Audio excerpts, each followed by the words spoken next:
Guys, guess what? I'm super excited because it's a new moon. And you know what that means? I get to talk with Wendy Reitz.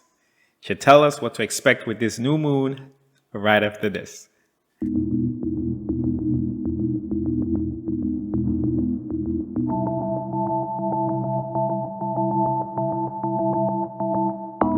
Welcome to Conversations with Roland, where the goal of this show is to learn life secrets through diverse experiences. I am your host, Roland Achenjang.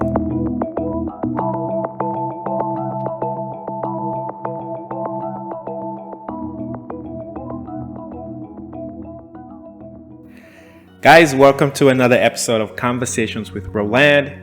As always, I am super excited to record these conversations, and today's no different. Today is a new moon, May 11th, and with me is an amazing guest that you should already be familiar with, Wendy Reitz. Wendy, welcome. How are you? Hello, Roland. I'm doing great. Feels good. We're on the new moon. All kinds of new things are happening. No kidding. Particularly when we're recording this, it's super early for you, but we're going to make this work. Yes. Yes. And it's good because it's quiet where I am this early in the morning. So it works perfectly.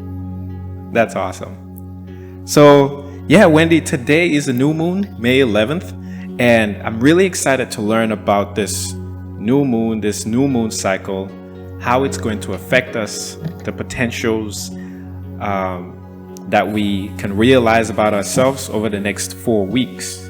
But before we do, there is something I wanted to say real quick out the bat. And that was just to thank you so much for taking the time to record these conversations with me. But I also wanted to highlight the fact that you're so special because of this autoimmune disease that you overcame. Now, for those who are listening to this conversation and don't know much about you, I would encourage them to listen to a previous conversation you and I had recorded. But lupus is the autoimmune disease that you overcame. And I find that fascinating as someone in the healthcare background because in healthcare, lupus is not a disease that you cure. Usually, we suppress your immune system so that it's not attacking your own cells. And you're often on immune suppressants for your entire life. But while I was preparing to record this conversation with you this morning, it came to me how fascinating that was. And because today I kind of have this view that everything is energetic, I thought the lupus was serving as a block between you and your higher self. And once you overcame that block, you opened up this channel that let you connect with your higher self now. And because of that connection, you're then bringing in all this holographic information about the moon, its cycles, and its influences on all of us. And so I just wanted to say thank you for that. That's awesome. Well, Roland, thank you so much. Yes. It's all interconnected, and I would have to say I had a very deep relationship with higher consciousness when I was very small, but then suppressed it. Very much I was shown that I was choosing that. And so that's what led to the lupus. And that's what leads to the symbolism of lupus attacking your own body. And then when you flip that, and then that's what the healing process is. To understand that the lupus is educational, that's not a good thing to do, to suppress our natural inherent relationship with higher consciousness. Two absolutely valuable words. Choice. It may sound counterintuitive to the average person or to somebody to say, I chose this. And the second thing was the lessons. It's not a punishment per se. It's an opportunity to learn like a lot of the manifesting power that you have. I can manifest this autoimmune disease, and because I can manifest an autoimmune disease, I can also manifest the absence of the autoimmune disease. And it's not rare Yes. for many people to, be cured of diseases that we in Western medicine might otherwise think is incurable. And it's super cool that I know somebody who has had that personal experience and then I can talk with. So that's neat.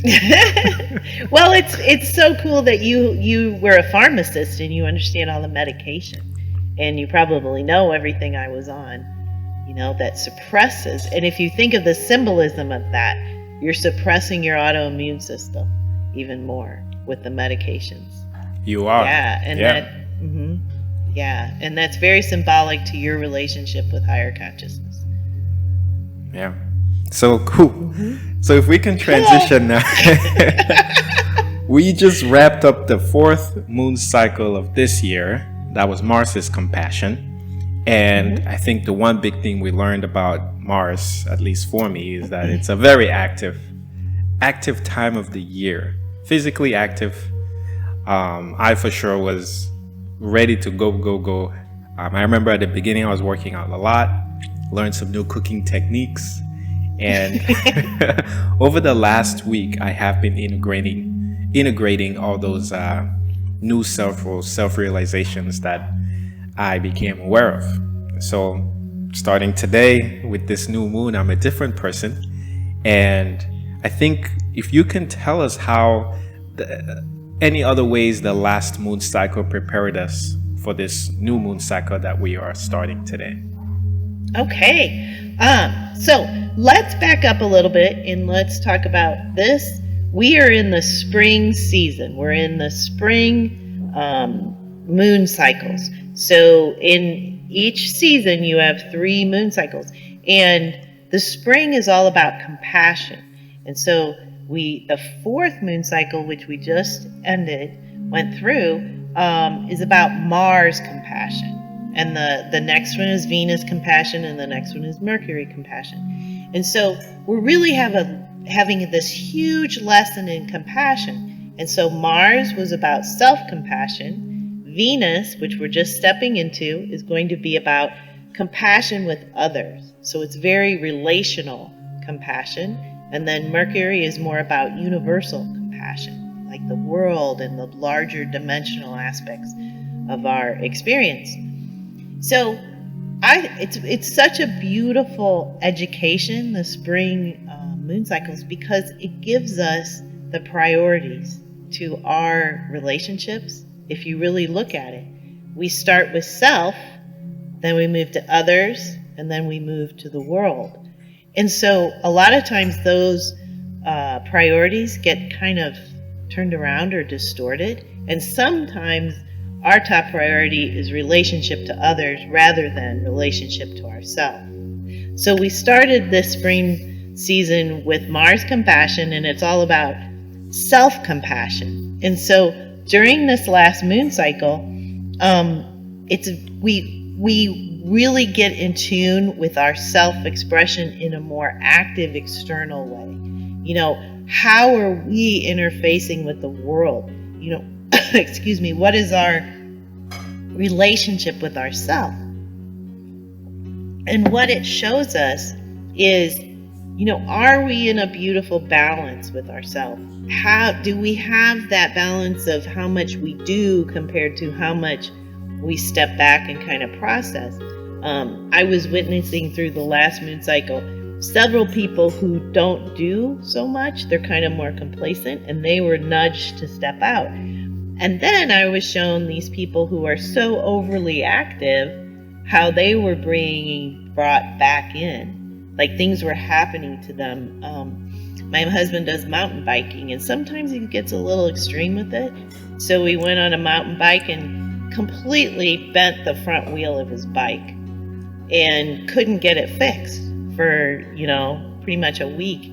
And so it was slowing him down and getting him to understand that that's a little too much. He might be pushing too much.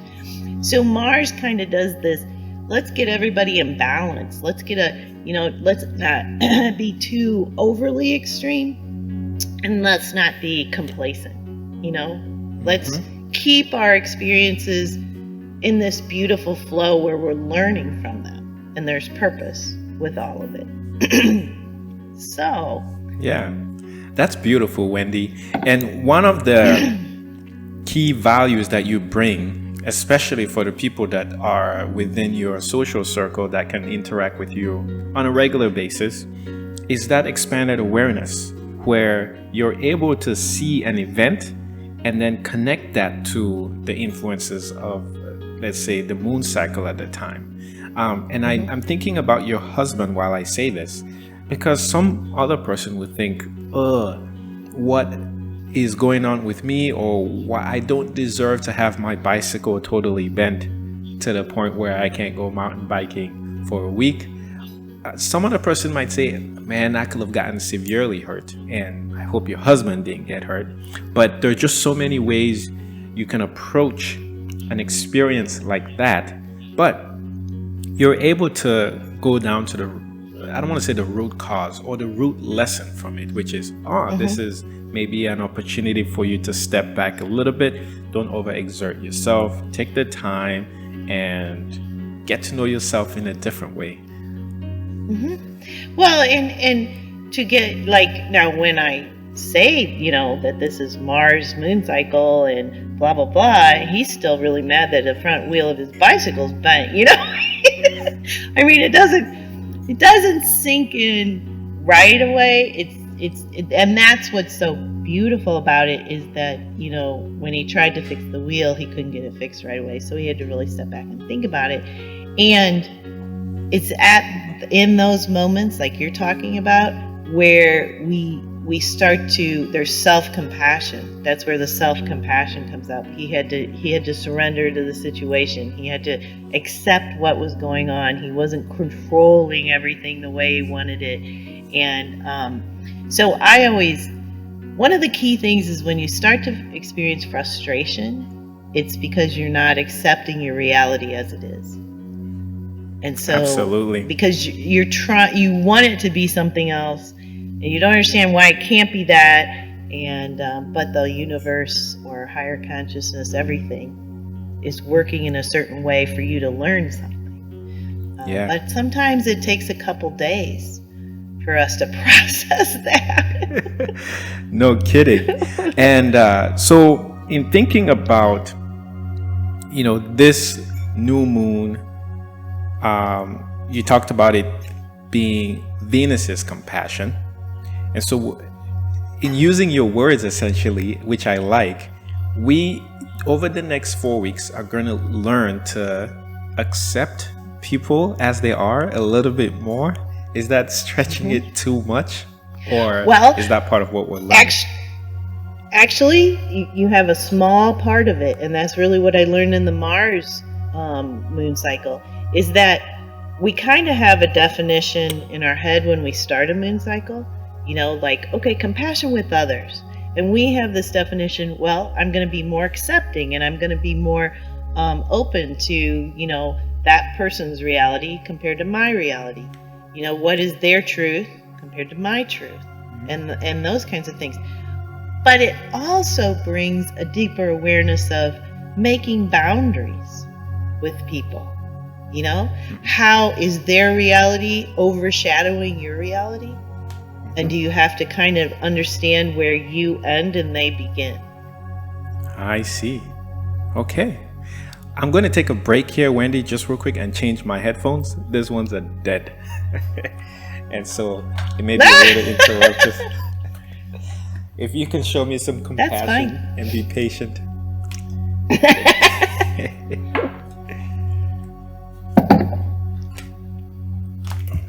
You're the technical wizard, Roland.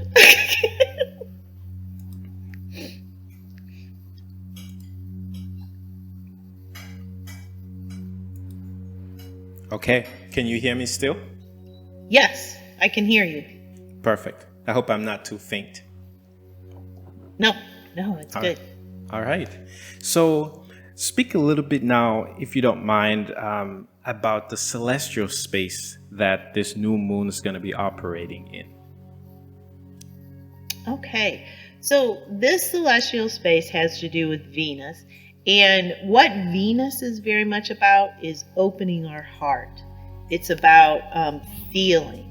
And it also has to do with feeling that divine in other things or other people. So with this moon cycle, it's very much about understanding and feeling that divine aspect in other people. So you can say, that existential aspect, that soul aspect of another person, because we have our personified expression, and then we have that deeper essence, that more soul essence.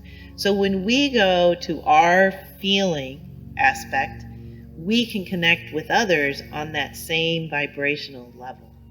And that's really what this moon cycle is going to be about, is opening our heart, having compassion with other people, and it's also having that deeper connection with them on the soul level. And that's really what the vibration of this celestial space is all about. Okay. Now, I just want to take this moment again to reiterate that I felt this already. In preparing for this conversation, that desire to almost say thank you for your services in a way. I think, if I'm not mistaken, is an example of this opening of the heart and recognizing what I would say the divine essence within you and how it's choosing to show up in the world during this time, for instance. Well, I would like to thank you, Roland, for all your technical genius and your beautiful perspective on everything, and that you take the time to interview people. And you're such a great interviewer. I mean, the conversations are just so comfortable and smooth and beautiful. I appreciate it. We're going to start a revolution here. Everyone's going to be going out and appreciating every third person they meet. And that third person is going to pay it forward, I guess.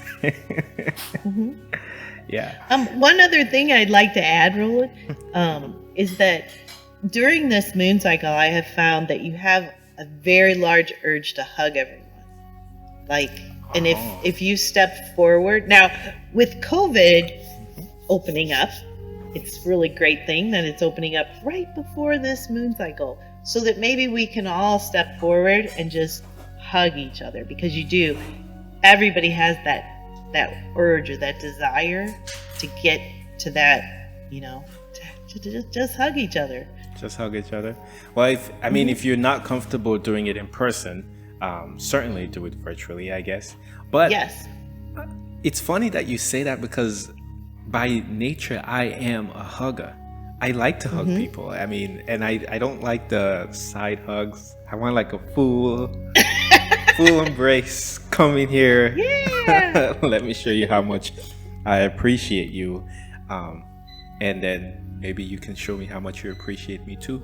But you're right, with COVID, if you feel that way, certainly take the precautions that you need to, so that you aren't either infecting yourself or, of course, the people that you love enough to hug. Right. And infect.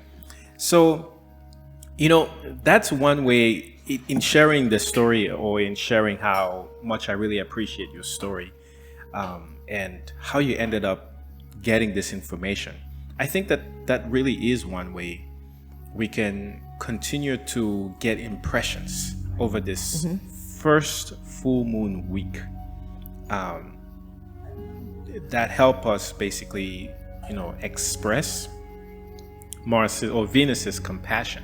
Are there any other ideas or ways this can show up other than what I said and the hugging? So the first moon week is very much about just being open to new ideas and new impressions, like you said. And it's being aware that a lot of times our mind resists, or we might step back and go, well, that seems crazy. I shouldn't listen to that. I don't know where that came from. Because it's very out of box thought. And you're like, we are so attuned to deductive reasoning. Where deductive reasoning, you understand the steps of how you got to a certain thought or a certain idea or a certain decision. But what happens with intuition and knowing and inspiration is that there is no deductive reasoning involved. It's just there. So when that happens, we're kind of like surprised. Like, I don't know how I got there. Can I really believe that? And it's very much about accepting it. Like, that is truly a natural part of our experience, and we don't need to use deductive reasoning in everything. Deductive reasoning is very useful on practical ways, but when we're dealing with the first week of the moon cycle, it's very much being open to just those spontaneous thoughts and impression and ideas, and entertaining them, and just saying, wow, I had never thought about that. Whoa, okay, maybe I'll just sit with that and I'll just see what happens with it. That's neat. And by the way, this is a good time to plug your book in again. Is during that entire first full new moon week, if you have those ideas, please get Wendy's Me, We, and Us 2021 Moon Vibes Planner. It's organized in such a nice way for you to be able to jot down those impressions that you get throughout the moon weeks or throughout the moon cycle, essentially. So those impressions, you can definitely keep track of them. And after you've done this, Wendy, what then can we do in the second week of this moon cycle before we get together again during the full moon? So the second week is the week of adventure, where the first week was discovery and you had new impressions and new ideas, and you kind of you're germinating these seeds of ideas and impressions. And so the second week is very much where those begin to become incorporated into your reality. Like, you start to have activities that express those new ideas and those new impressions. And so if during the first week of the moon cycle you accepted those and you opened yourself up to those, then the second week you'll see those start to grow. And that's what the second week is all about, is growth. And it's very much like a plant bursting through the topsoil. And, at first, those ideas and impressions can seem kind of fragile. And you're kind of like, whoa, I'm not quite used to this. But then you get used to it. Like, just like a fragile new plant gets strength, it gets deeper roots, then it starts to have leaves. And so there's this growth, but there's also an aspect of, just when you start to do new activities, you get a little bit of feedback from, why are you doing that? I didn't know you liked that. Where is this coming from? And so it's all about, that's the overcoming phase, where when you step into the new activity and you kind of get that feedback and you go, I think you're right, but I'm just going to see what happens with this. And so it's this, can you see how it's just a little more open disposition, in a way, of allowing yourself to grow and not holding yourself to what you've already known? That's neat.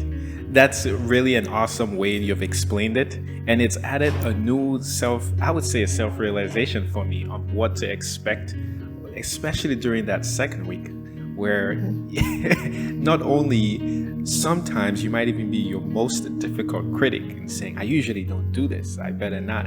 But you're saying to open yourself up to these new impressions that you get during the first week, and then actually, I don't know if it's physically expressing them during that second week, actually partaking in them during that second week, despite what your logical mind might think, and then what your social circle members might think. So what is really cool is each moon cycle, those are the dynamics that happen on the first and second week, but every moon cycle has a theme to those dynamics. So like in the first week of this moon cycle, you're going to get new impressions about relationships, about others, and compassion with others. And you might not connect the dots with that. It takes a little while to do that. And then in the second week, since that's our theme, those activities are most likely going to involve another person. So you might, like someone you usually go to a coffee shop and just have coffee once a week, you might all of a sudden go on a bike ride with them. Or you might all of a sudden take a painting class. So you're expanding your relationships in new ways. And it brings, you're learning, you're connecting with that person on a deeper level. So new relationships, through activities, you might meet new relationships. So it's, and what is so fun, Roland, is to watch this happen in your life. You know, you learn what the dynamics are, you learn what the theme, and then it's kind of this beautiful adventure when you're going through it. Absolutely. I'm glad you clarified that, because many people might be thinking, I always interact with different people, so what's going to be new or different about this new moon cycle? You know, how else am I going to relate to somebody? Maybe it's a spouse, maybe it's a child, maybe it's a coworker, that it would seem new. You know, I feel like I've been together with you forever, and all of a sudden something new is going to come up, and you're saying essentially watch for these new ideas and new impressions to come up. Yeah. So you might get the idea, and whether you resist it or you embrace it, that determines whether it becomes a new expression in your reality. So you might have an idea, wow, maybe, you know, I should suggest to go take a painting class. And see how that is the catalyst, or that is the, like, you've had the idea, do you act upon it? Do you bring it into your reality? Do you support that new idea? Oh, neat. Well, I hope everyone listening, whatever ideas you get, for sure write them down, whether you're using Wendy's planner or some other book. Either way it works. And then do your best to engage in those ideas during and following the second week of this moon cycle. And one last thing, Wendy, I know our chakras, which we have, according to your system, up to 12 chakras, maybe even 13, I believe. Which ones are going to be affected by this moon cycle? Okay, so this moon cycle is very much associated with the Earth star. Last moon cycle was associated with Earth gateway. So every being, every awareness and consciousness has this soul star aspect to them, and they also have a 0 point, which is like the gateway, like the portal that connects us to all consciousness. And so Mars's compassion was very much about the Earth gateway, and then Venus's compassion is about the Earth star. So that's where we get this heart opening, because Earth, Gaia, is very much an awareness being. It's a vibration. And so this moon cycle is all about us going deeper within that chakra, opening that chakra up with our connection with Gaia. So how does that relate with relationships with others? Well, Gaia is the host for this symbiotic system.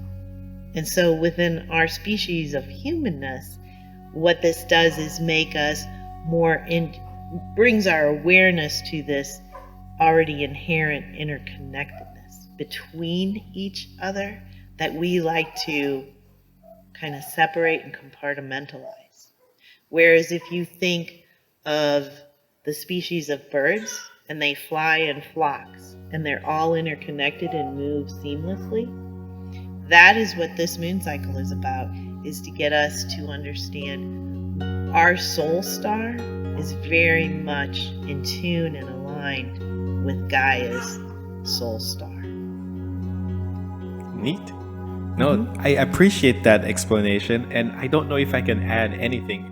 I remember how with the last moon cycle, my new realization or new self-expression with the Earth gateway came into play. And so I'm looking forward to this next 2 weeks to see what new either awarenesses, impressions I get that would make me think, maybe this has to do with my connection with the Earth soul star. So that's exciting for me, and I can't wait for when we reconnect to speak about the full moon, to share what impressions came up I'll certainly Yeah. be paying attention. Yeah. Yeah. Do you have anything to share with the end of the last moon cycle, Roland? Anything? No, and nothing major other than the fact that the physical activity that was constant, the working out. And then I'm also doing a lot, right? Like we are continuing this podcast. I'm trying to do some personal things around the household, and then also start a new business, which is separate from kind of this alternative and complementary health and spiritual work that I'm doing. But it's great. And then I'm also getting, like you said, impressions to connect with different people, to do different, it's not necessarily different things, but new things, or to find new ways to express and share this same ideas that have stood the test of time, per se, right? Like this information is as old as since consciousness became aware of itself, and we're each finding unique ways to express it, and I'm constantly evolving that. Otherwise, no. Hopefully, maybe the activity will slow down a little bit. Maybe the working out I won't do as much, or maybe I'll find new people to work out with. Right, with Venus's compassion being the focus in this moon cycle, I'm sure I'll find some creative ways to continue to stay healthy, so that we can collaborate and bring this kind of info. But yeah, no, that's a great question. Good. No. Yeah, we're right at the end here, Wendy. And, starting today, got a new moon. Kind of to summarize, it's Venus's compassion. So, don't be surprised if you get new impressions and feelings to be extra compassionate towards people in your social circle or people you meet. I like the... Oh, sorry. Go ahead. Well, I was just going to say that one of the more dimensional aspects of this is your relationship with Venus and that vibration. So do you see how, it's not, we consider others only this human expression, but it's also this, you can take that to another dimensional level, and it's really, your relationship with the higher consciousness aspect of that Venus vibration too. Yeah. In other words, don't limit yourself. Yeah, you don't have to. Yeah. Well, yeah, we're right at 30 minutes. It's how long we want to keep these conversations, so that people are engaged and can get bite-sized information that would benefit them. So, as always, Wendy, thank you so much. I can't wait to have you back to talk about the full moon. And man, I can't say thank you any more than I do. Okay, thank you so much, Roland. I've thoroughly enjoyed it. It's always fun talking. Likewise. Guys, thanks for listening. Please connect with Wendy, me, we, and us.org. And you can connect with me as well, Roland at Achenjang.com. And as always, create an amazing day.